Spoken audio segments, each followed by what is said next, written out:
What should I do? I'm facing a situation where I have to decide between meeting a critical deadline and not following our organization's policy precisely. If you've ever found yourself in a similar situation, hearing about my experience might help you. Here's the deal with my situation. I was asked to oversee the conversion of patient X-ray films to a digital format. The project is high priority as we need to demonstrate improvements in operational efficiency by year-end. I've identified an outside firm to perform the task, but I also know that requiring them to complete a written business associate agreement, or BAA, prior to beginning any work can mean a significant delay.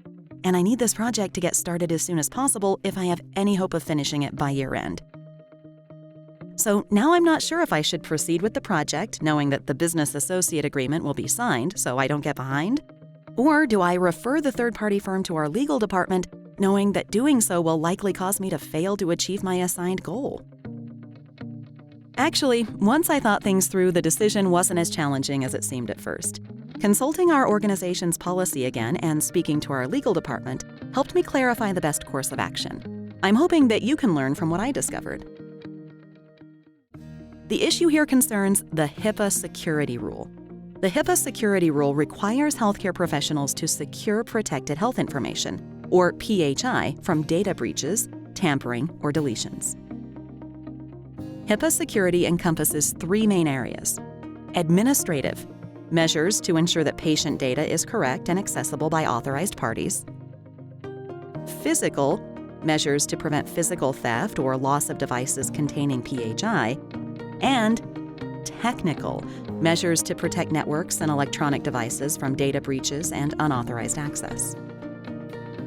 Without these security measures in place, our organization becomes vulnerable to data breaches where unauthorized people can access, modify, disclose, or even destroy valuable patient information. Violations of this rule can lead to serious financial, legal, and reputational consequences for our organization.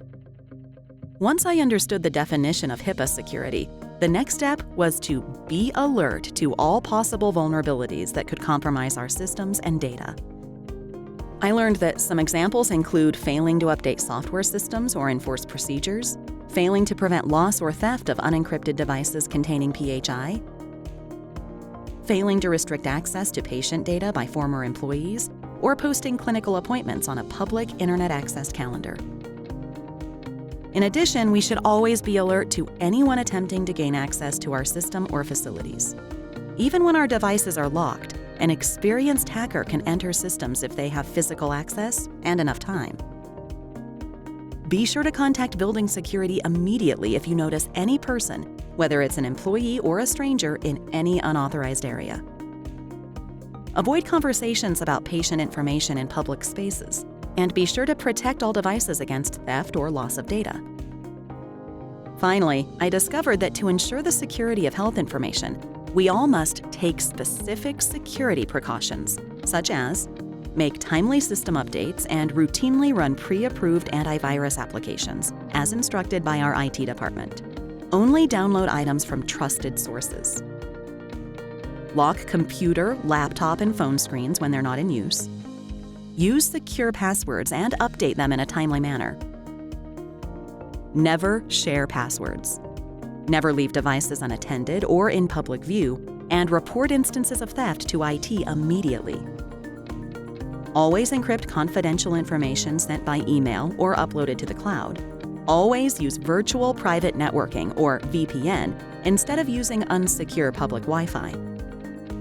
And of course, immediately report any suspected data breach to our IT, security, or compliance departments, no matter how insignificant you think it might be.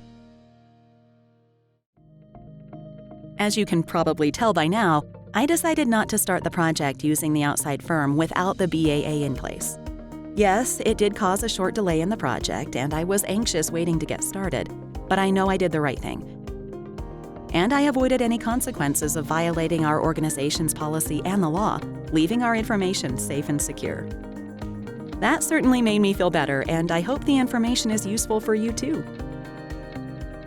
If you have any questions about HIPAA security, privacy, or other compliance issues, please contact our IT or compliance department. We're here to help.